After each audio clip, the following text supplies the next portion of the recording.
Salve, leitores e leitoras da Rolling Stone. Nós somos a banda Fresno! A gente fala desse jeito há 20 anos, 25 anos. Mas, enfim, nós somos a banda Fresno e a gente tá aqui dando uma entrevista muito legal pra vocês, com várias fofocas, várias fitas de alta periculosidade aí pra vocês curtirem. Então, assistam. E, bom, desde a volta dos shows ao vivo, né? Após os fins das restrições, né? Da pandemia e tal. A banda tem vivido momentos intensos, né? Vocês lançaram 2 discos, edição comemorativa de Quarto dos Livros, shows solos em festivais que foram marcantes para a carreira de vocês também, né? Eu queria entender, né, como vocês analisam, né, essa nova fase de vocês. Primeiro que pra mim 2022 foi ano passado e 2020 foi ano retrasado. Eu tava lembrando, porque a gente tocou naquele show lá no Vibra, não sei o quê. Cara, 3 anos, né?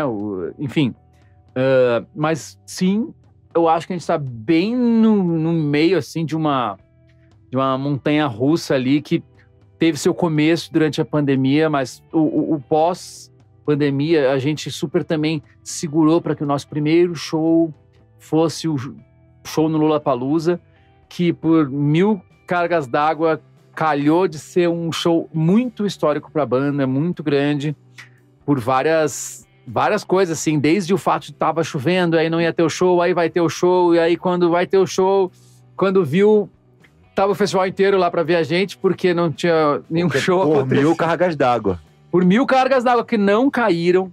E ainda teve o presidente na época falou, não pode falar mal do presidente nesse festival. Aí a gente, tá bom, a gente foi lá e falou, e botou no telão, e aí isso rodou. Era o primeiro show da TV, ou seja, tava todo mundo esperando se alguém iria se manifestar. Tanto que depois foi daí, né, só bica na cara dele. Lulu de terno rosa. Sim, e foi um negócio muito, muito único, assim, que ainda teve isso, o Lulu entrando no final do show, surpresa real, a galera não tava ligada. E, então, aquilo ali deu um pontapé nesse momento novo da Fresno, assim, e a turnê do Vou Ter Que Me Virar foi isso, um crescimento muito grande da banda nessa coisa dos shows, e, óbvio, impulsionado por isso, a gente já começou a fazer o Eu Nunca Fui Embora. Então, durante o ano de 2023, a gente já estava fazendo o Eu Nunca Fui Embora. E aí a gente já rodou o clipe dele em 2023. Ele ia sair no começo de 2024. E a gente teve que ir puxando ele um pouco para frente. E decidimos lançar ele em 2 etapas para fazer com que o ano inteiro de 2024 fosse uma coisa ocupada pela nossa música, né? Porque às vezes a atenção das pessoas dura muito pouco tempo, assim. E a gente queria ter pelo menos 2 chances de dar um impacto na galera. E aí agora o álbum Eu Nunca Fui Embora, que foi completamente lançado, tá por aí já, a galera ouvindo. Mas a gente sente ainda assim que tá rolando esse crescimento também no nosso rolê de show, né? Tá shows cada vez maiores. O show de lançamento do Eu Nunca Fui Embora no ano passado foi aqui no Unimed. Uma casa enorme, né? 9.000 pessoas, cheia. Rio de Janeiro, Porto Alegre, Curitiba, várias outras cidades que também a gente não ia há muito tempo. Então, o momento está muito bom. Perfeito. Inclusive, eu tava nesse show do Lola, foi angustiante o pré-show, porque, né, tinham mandado sair de perto do palco. A grande questão, eu acho que uma das coisas que também foi impactante nesse show é que, devido à ameaça de chuva, mas que não choveu, mas devido à ameaça de chuva, retiraram todas as pessoas do festival. Quando foi começar o nosso show, foi meio que simultâneo na hora que abriram os portões lá em cima. Então veio uma enxurrada não de água, mas de pessoas. Parecia aqueles vídeos da Europa que os caras soltam um queijo de cima de um morro e os caras saem correndo atrás do queijo. Não sei se você estava neste bolo ou se já estava lá embaixo. Eu já estava lá embaixo. Visualmente foi impactante pra gente, porque quando começou o show havia algumas pessoas ali, mas deu pra ver uma multidão, tipo, os fãs mais reais que queriam estar lá na frente. Desde o início os caras foram correndo, velho. Então era realmente uma multidão correndo em direção ao palco. E a gente levou um filmmaker, brother nosso, que conseguiu captar muito, assim, né, a energia do palco, porque pra nós era o primeiro show depois de muitos anos, e tipo, da gente tocando ali também numa formação que a gente nunca tinha tocado. A gente tava lá com naipe de metais, percussa, um monte de coisas assim, e aí tem uma hora que ele vai e corta pra galera, assim, e tu vê aquele morro de gente, assim. Foi um negócio muito foda, assim, e eu acredito muito que aquilo ali tem meio que uma participação, assim, de ter reavivado na cabeça das pessoas quem é a Fresno e trazido uma nova curiosidade, seja de um público que nunca foi nosso, uma galera mais nova, até um povo que às vezes ouvia, mas não estava mais indo atrás e se pá, achava que não existia mais a banda, né? A galera viu aquilo e viu de uma forma, tipo assim, nossa, os caras tão, sabe, os caras tão bem. Foi bem histórico, assim. E eu acho que marca ali um ponto bem, bem forte da banda, essa volta, né? Pós-pandêmica. Com certeza. Eu já tava no Lola quando rolou a paralisação, né? Tipo, aí tinha a galera que tava lá na First Palco, precisou ser retirada. Aí eu só vendo de longe, assim, quando falaram, gente, não corre, vamos andando ao palco. A galera correndo em direção ao palco do show. Sim, e lama. Uma loucura. Coisa linda. E esse novo auge, né, por assim dizer, de vocês pode render alguns debates variados, né? Alguns dizem que talvez seja por esse revival do emo, ou por esse interesse novamente pela cultura dos anos 2000. Mas eu acho que muito disso partiu dessa proatividade de vocês, né? Que começou essa retomada desde o Sua Alegria foi cancelado, né? Teve o pause da pandemia, mas eu acho que o Sua Alegria já tem algo interessante ali e diferente que vocês fizeram. E eu queria entender, né, como foi esse processo de vocês para se manter relevantes enquanto artistas, né? E também colher esses frutos que vocês estão colhendo, né, nesse pós-pandemia. E se você já tinha essa ambição desse crescimento todo, ou foi aquele famoso deixa a vida me levar e estamos aqui hoje? É um pouco deixa a vida me levar, mas quando a gente passou a escolher cores para os discos, as coisas começaram a mudar. Então, assim, galera mais mística. O Ciano foi o primeiro que bombou, porque tinha cor. Aí depois foi tudo no embalo do Ciano. Aí, no Sua Alegria foi cancelada também, tipo, vamos meter uma cor assim, chapada e tal. Quando a gente passou a escolher cores e estudar, tipo... Galera, tô brincando. Mas é que marca... Na verdade, o que aconteceu foi que a gente que tá dentro da banda, a gente vê tudo como uma grande continuidade, assim. Então, eu vejo muito uma analogia do surfista, né? Que o Guerra, que surfa muito, ele pode dizer pra vocês, tu tá lá no mar, você tem que estar com uma prancha pra quando a onda vir, tu vai surfar. Se tu tá na areia e, nossa, agora subiu o mar, tarde demais, né? Então, a gente tá sempre lá esperando esses momentos, mas não esperando eles acontecerem para as coisas acontecerem, né? Tipo, tem um cara que trabalhou com a gente que falava muito isso, assim, vocês têm que estar sempre muito bem para que se um dia os holofotes todos virarem para vocês, os caras vão ter que ver um negócio massa ali, não uma coisa envelhecida, não uma coisa, tipo, só focado em nostalgia, porque até a nostalgia passa, assim como uma moda, um negócio novo passa, a nostalgia também passa. Eu acredito que a gente é uma banda que nunca parou, né?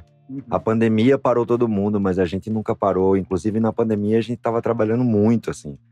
Até mais do que no pré. Mas, assim, acho que o lance é que a gente nunca parou e aí a gente também sempre envolveu a vida da gente dentro do trabalho. E aí você vê que a galera envelheceu, mas, assim, envelheceu no sentido cronológico da coisa, mas envelheceu bem, porque a gente foi sempre trazendo a novidade da nossa vida dentro da banda. O Lucas foi compondo coisas que acho que essa coisa de se manter relevante tem a ver também com isso, assim, com essa coisa de você não ficar preso a uma coisa que você já fez e de uma certa maneira vai estar sempre ali, né? A gente tem coisas dos primeiros discos até hoje porque somos a mesma banda, mas assim, a vida foi levando essa corrente cronológica aí junto e acho que a gente foi amadurecendo, os fãs foram amadurecendo e a gente foi sendo verdadeiro sempre, e não buscando alguma coisa lá atrás ou buscando uma coisa que não existia, assim, tava sempre dentro da gente aquilo ali. Então, a relevância, ela vem da verdade, né? E eu acho que a Fresno é uma banda que busca a verdade sempre, assim, a nossa verdade, assim, o tesão da gente de fazer as coisas é uma coisa que não tá ligado a, tipo, buscar uma posição no mercado ou qualquer coisa do tipo. É muito artística, é muito de verdade, assim. Eu acho que isso é o grande lance de uma banda se tornar sempre relevante. Se tornar não, né? Permanecer relevante. E até a coisa da nostalgia, assim, é óbvio que ela existe. Eu sou muito nostálgico em relação a coisas que eu ouvi quando eu era mais novo e tal. Mas eu procuro pensar música como... Cada música é uma grande tentativa ali de se comunicar num nível profundo com alguém, assim. Eu sou bem místico nesse sentido de achar que com música a gente acessa coisas que já pertencem a um outro mundo, assim, que não é esse mundo concreto nosso, assim. Tem música que eu não sei por que me pega, e ela pode estar sendo em outra língua, pode ser instrumental, e a nossa busca é sempre essa, assim. E quando tu consegue atingir pessoas com uma música que a pessoa achou bonita e tal, aquilo ali vira um laço meio pra sempre, assim, né? Eu tava pensando nisso agora. Eu fui no show do Simply Red, né? Eu e todos os velhos do Brasil, eu incluso. E, tipo, tava meu sogro chorando do meu lado. E aí eu fico pensando se...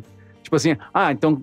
tinha um estádio lotado pra ver o Simply Red. E aí, tipo, eu fico pensando se Tá rolando também uma grande nostalgia de Simply Red, de música com vibe de Antena 1. Não, cara, é porque assim, aquele cara ali fez algumas músicas que entrou muito na vida das pessoas, né? E tipo... Então, assim, eu acho que é isso. Isso vai sempre causar uma nostalgia. Eu acho que o momento que às vezes vai ter uma moda, talvez meio comportamental, a molecada descobrindo um negócio que as pessoas mais velhas ouviam, assim como a geração dos anos 80 descobriu coisas dos anos 60. Acho que isso vai sempre acontecer, assim. Mas as músicas sempre dão um jeito, assim, de perfurar tudo isso e de até subverter isso, assim, e dar uma marcada forte na vida das pessoas quando a gente acerta. Que não é sempre, mas acerta. Exatamente. E mudando um pouquinho de assunto, eu tava lá no evento de divulgação do Line, né, do festival Wannabe Tour, que vai rolar esse ano, né?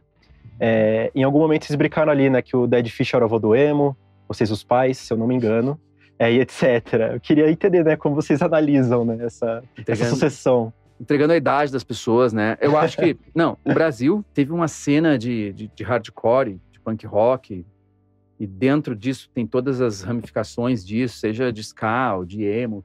O Brasil teve uma cena enorme disso, sabe? Muito forte no underground. Primeiro show Dead Fish que eu fui, 2001, lá em Porto Alegre, no Teatro de Elis, já era uma coisa assim, nossa, o Dead Fish tá chegando em Porto Alegre.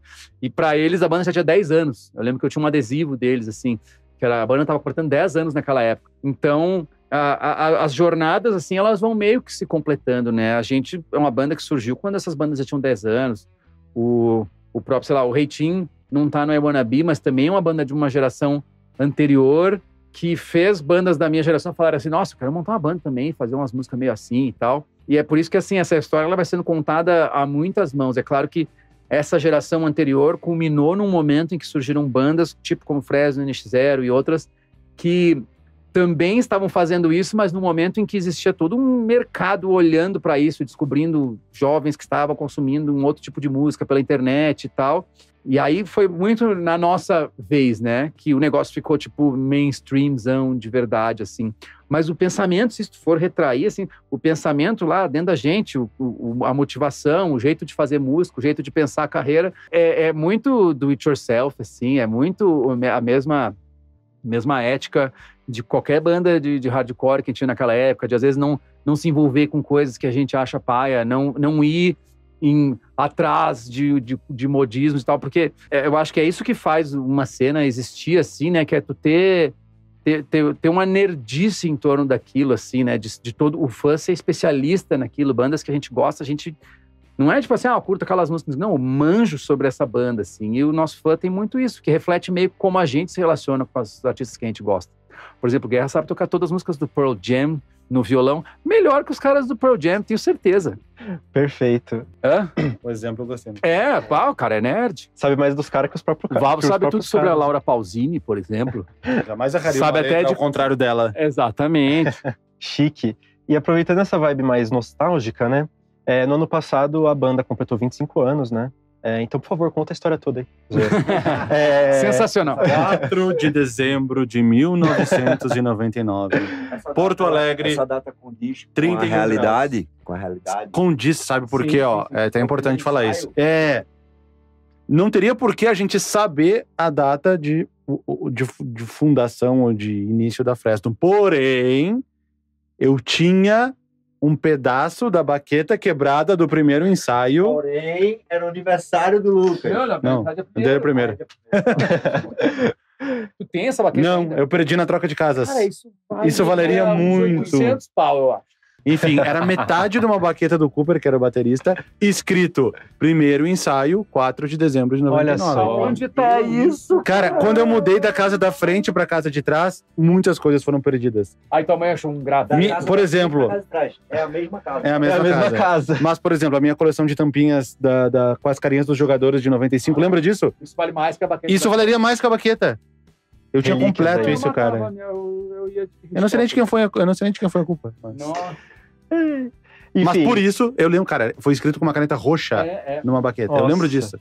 E ela ficou ali um tempo, por isso que a gente memorizou a data. Dezembro, eu Puta lembro. vida. Sim, não, a gente não saberia de jeito nenhum, porque, enfim, não tem foto, não tem nada. Esse ensaio que nada mais é do que vamos juntar e tocar umas músicas que talvez todos nós saibamos. Quem vai, quem não vai. fulano de tal não vinha, não, ele não veio. Tipo isso. ali Então ele tá fora, tipo assim. Não tinha baixista, por exemplo, na época. Mas foi nesse ensaio que a gente definiu, isso aqui é os Democratas, na época, era o nome da nossa banda, Os né? Democratas. E aí, nesse ensaio, era muito, o que a gente sabe tocar? Aí, eu lembro que foi a primeira vez que eu empunhei uma guitarra elétrica, assim, tipo, que eu nem sabia fazer o kim. Eu achava que era de um outro jeito. Aí teve que o batera da banda me ensinar a fazer isso, porque ele era o dono da guitarra também. Mas eu só tocava violão, né? Era aquela coisa do cara, o cara que toca violão no colégio, assim. Uhum. E aí foi a primeira vez que eu peguei uma guitarra. Eu falei, é isso, cara, que legal. Aí a gente tocou tudo errado, né? Mas aí eu lembro que ficou rolando um rolê de sábados, assim. Era sábado. Aí era nesse quartinho Passou pra garagem. Foi pra garagem.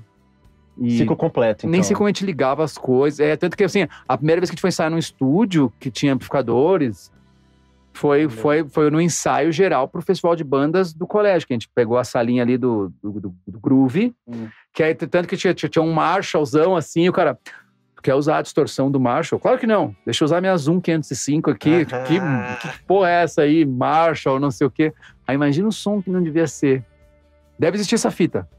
A fita porque a gente precisou se inscrever no festival de bandas da escola porque tinha mais bandas do que vagas. Sei lá, 8 vagas, 10 bandas, enfim. E aí que devia ser as 2 bandas que foram eliminadas. Pra gente se classificar, né? Porque a gente era do Grêmio Estudantil também e a gente isso. meio que se colocou no melhor horário. Foi meio... Teve uma politicagem dá pra ir tapetão aí, dá pra abrir uma CPI. Abrir uma CPI, com certeza. Enfim, o Lucas, né, e o Vavo estão desde o começo, né? O Guerra é mais um Fresner mais contemporâneo, né, por assim dizer. Mas eu queria saber, né, como vocês enxergam essa experiência de vocês na banda, né? E o quanto vocês foram crescendo aí ao longo desses anos, né? Por eu e o Vavo tá desde o começo, assim... Eu acho que tem coisas que pra nós às vezes é um pouco óbvio, assim, mas o Guerra também já tá há muito tempo na banda e eu acho que ele super... E já era amigo desde antes. E já era amigo desde antes. Fez um estágio no meu projeto Bishop, né? Tava ali, andando na Barão e vocês discutindo quem é que ia entrar depois do Cooper. E eu passando assim, eu brinquei com o Val pensando nessa cena que sou eu andando do outro lado da Barão assim. E vocês, não, tá, mas a gente tem que ver aí quem é que a gente vai botar. E aí, galera? E os caras, não, a gente tá numa reunião aqui.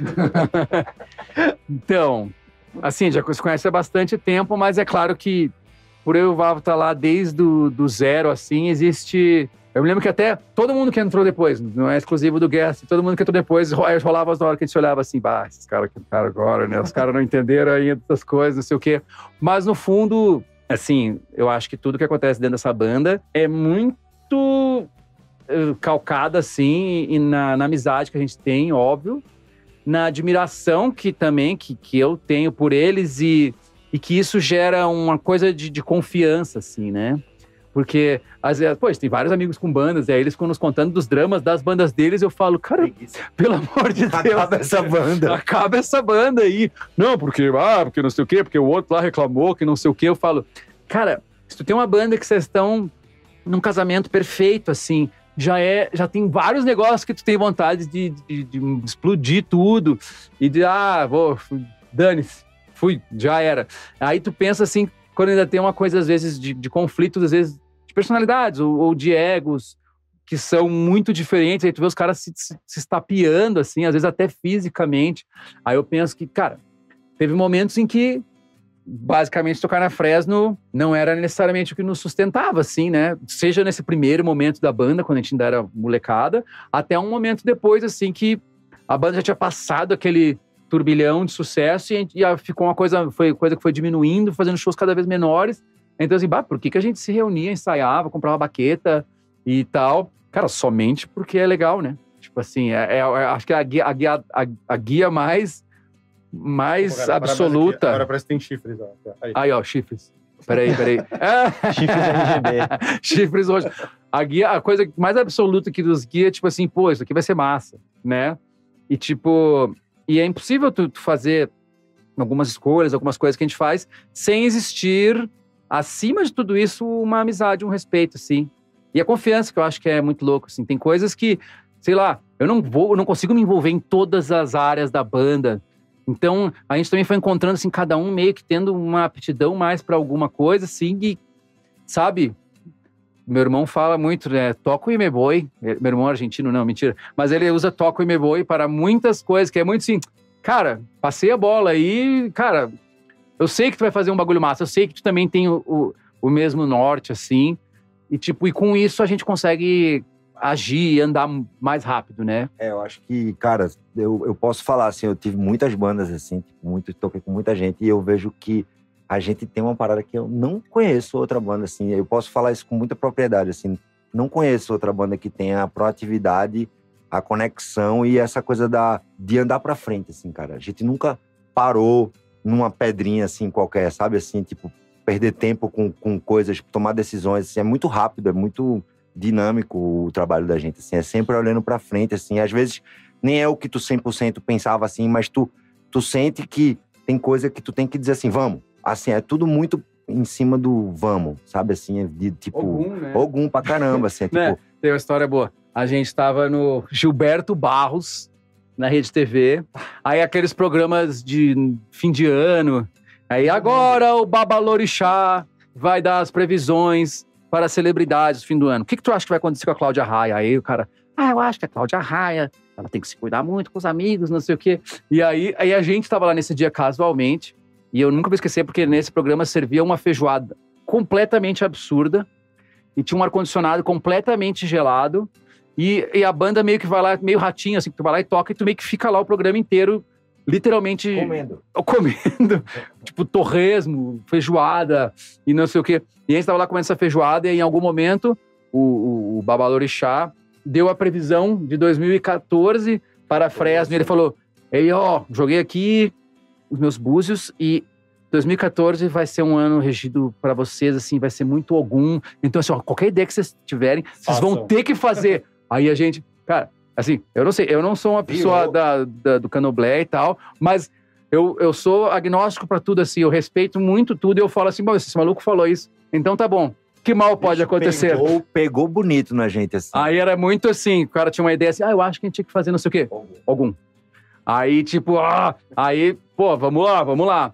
E aí eu acho que dá até pra traçar, desde esse momento, algumas coisas que aconteceram, porque eu lembro que estava com umas músicas ali meio sendo feitas, e aí rolou, e se a gente fosse gravar lá na casa que o teu sogro, eu já tinha recém começado a namorar, que na casa que teu sogro tem lá num rio lá, a gente monta lá e grava, vamos!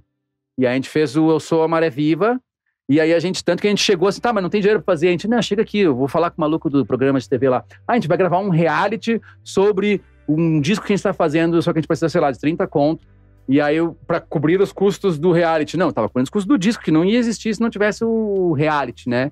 E aí, enfim, sabe, essas coisas que tem que ser rápido e vai meio que triangulando assim e vai acontecendo. E assim saiu Eu Sou a Maré Viva, que a gente toca músicas desse EP até hoje. Porque é o meu primeiro álbum. Isso. É um EP que eu meio que considero um disco, sabe? Tem música com Lenine, com Emicida, e que já foi um prólogo de muitas coisas. A gente podia fazer uma reunião e decidir oficialmente que o Eu Sou a Maré Viva vale como um álbum. E aí aumenta na contagem da Fresno. Eu acho que se pegar... acho que vale, cara. Eu acho que vale. Eu acho que se pegar às vezes, pega o Acordar, que não tá em álbum nenhum, e põe nele. Lança agora o Maré Viva Deluxe. Pô, já passou 2024. Vai ter que esperar 15 anos. 2029 vai sair. Não, porque quem decide se é EP ou não é, sei lá, as plataformas. Cara, de músicas. Eles não podem decidir a nossa vida. A importância desse disco é de um disco. Exato. Tanto que eu falo disco. Vocês acham que o Cemitério tem a mesma importância do Maré Viva? Não tem. Então tá decidido. E seja, as plataformas, elas falam, não, mas pra ser um álbum tem que ter pelo menos 7 faixas ou meia hora de música. Então se fizer uma faixa de meia hora, eu tenho um disco. Então assim, tá tudo errado. A gente põe na capa dele no Spotify assim, disco. E ainda nesse tema dos 25 anos, essa é uma pergunta meio brisa que eu amo fazer nessas datas comemorativas de bandas, né? Mas se Fresno fosse uma pessoa, como que ela seria? O estilo, personalidade, etc. Como seria o Fresno, senhor Fresno, senhora Fresno? Cara, que pergunta absurda que tu acaba de fazer. Eu não saberia como respondê-la. Tem que avisar antes pra gente pensar e não responder algo sem sentido. Justamente porque... Uma pessoa... pode ser um cachorro. Pode ser também. Cara, não tem referência. Esse é meio eu. Um ser vivo. Não, então... É que é muito louco, assim, porque isso fica difícil até de alfinetar, porque se tu for pensar, óbvio, os semelhantes vão lá meio que se encontrando, assim, Mas aí tu vai pegar assim, tá, então vamos pensar quem é o público da banda, né? Porque a gente não necessariamente escolhe o público, né? Tu meio que não escolhe, na verdade. Tu joga lá e vê o que acontece. E vê o que a rede traz de volta, assim.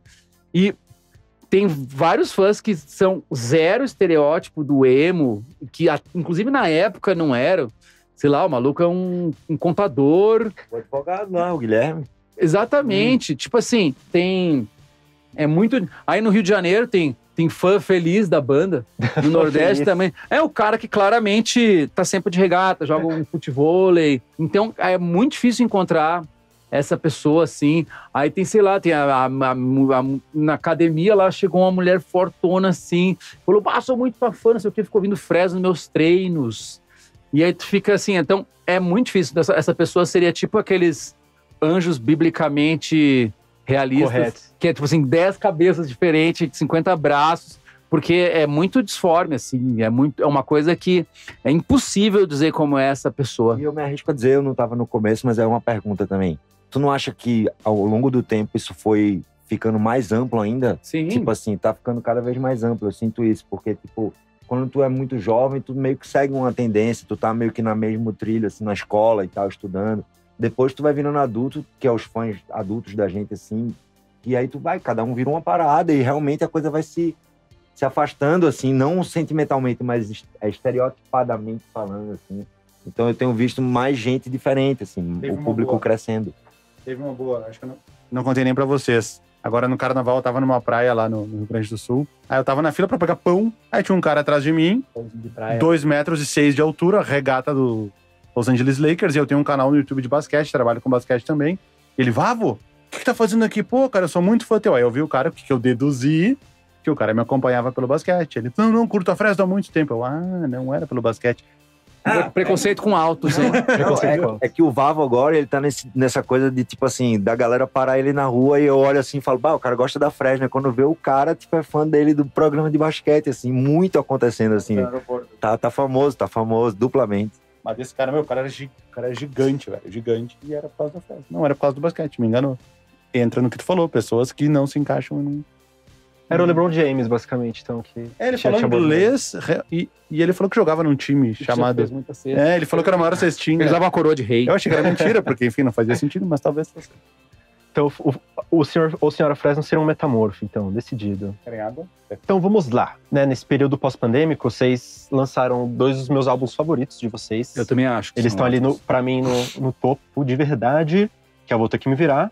E o mais recente, Nunca Foi Embora. Eu queria entender um pouco mais aí como foi a concepção deles, né? Porque aí eu vou meter minha opinião aqui.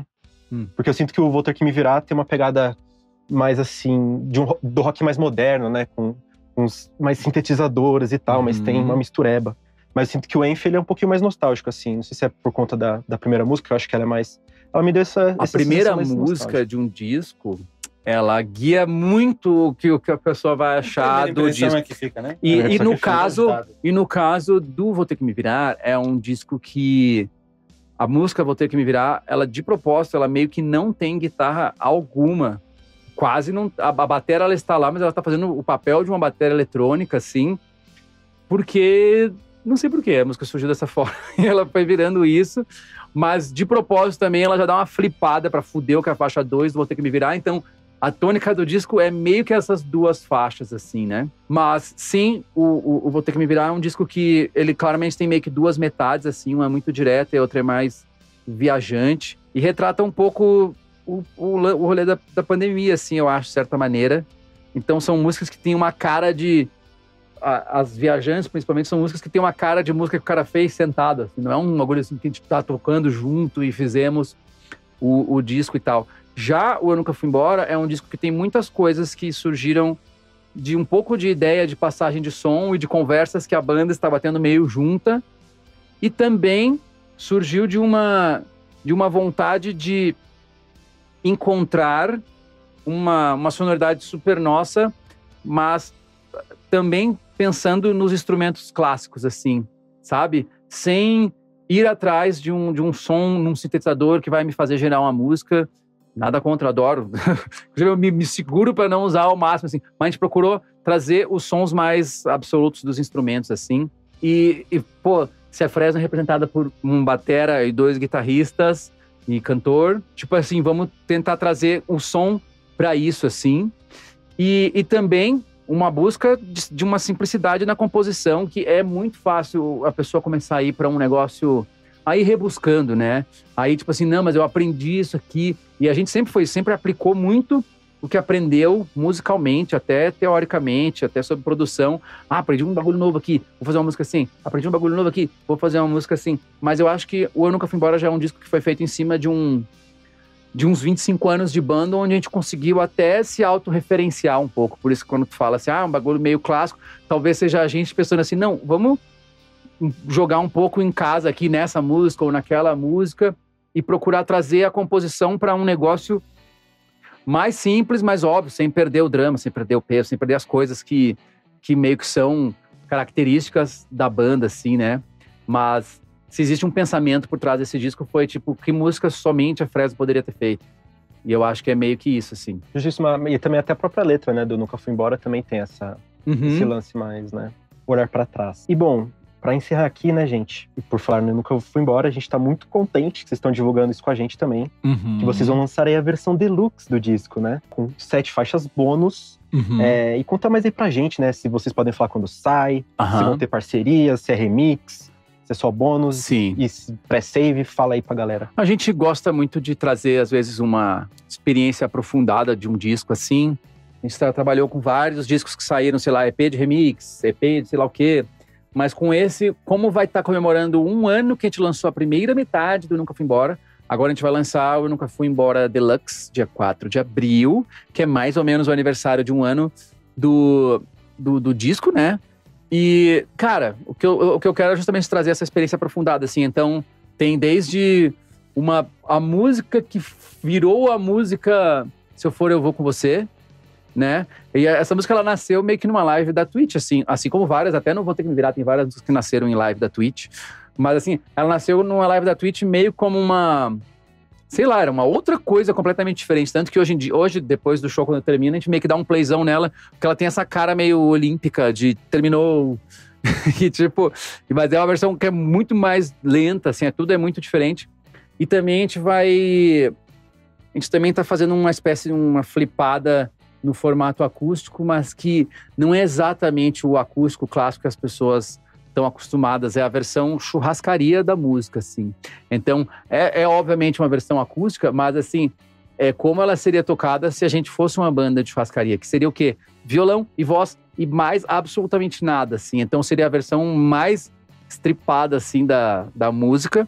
E também, hoje em dia, nós gravamos todos os nossos shows, e aí a gente fez uma pinçada, assim, de versões de músicas do álbum Eu Nunca Fui Embora, que soaram muito bem em algum show, a gente foi lá e caçou, mas ainda nem é o live, é meio que o bootleg, assim, tipo aqueles ao vivo falsificadão que a gente baixava no Kazaa, tipo, que era aquele ao vivo de mesa de som, assim, mas que estão suando muito bem e não dá vontade de fazer nada mesmo, assim. Eu acho que é isso que tem de bônus nele, e tem mais algumas coisas, mas assim, eu acho que é pra trazer assim, o cara gostou do disco e vai ter lá uma versãozinha diferente e tal, e nada nos impede também de trazer mais desdobramentos daqui pra frente, né? A gente tá muito feliz de estar aqui na Rolling Stones e ganhamos aqui a revista que saiu a gente aqui. Olha também, só. Caras bonitos, cara. Putz, não dá pra ver, mas eles vão mostrar. Não dá pra ver, mas você mostra grandão aqui assim. Joga aí, editor Nutella. Uau!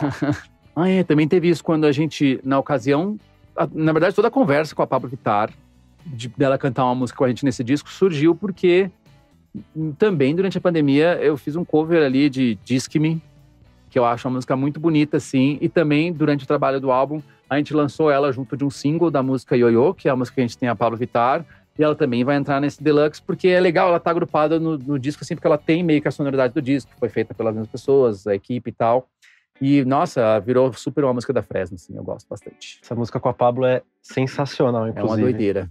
Adoro. Bom, é isso, gente, muito obrigado, prazer imenso. Valeu, mano. Valeu, é nóis demais.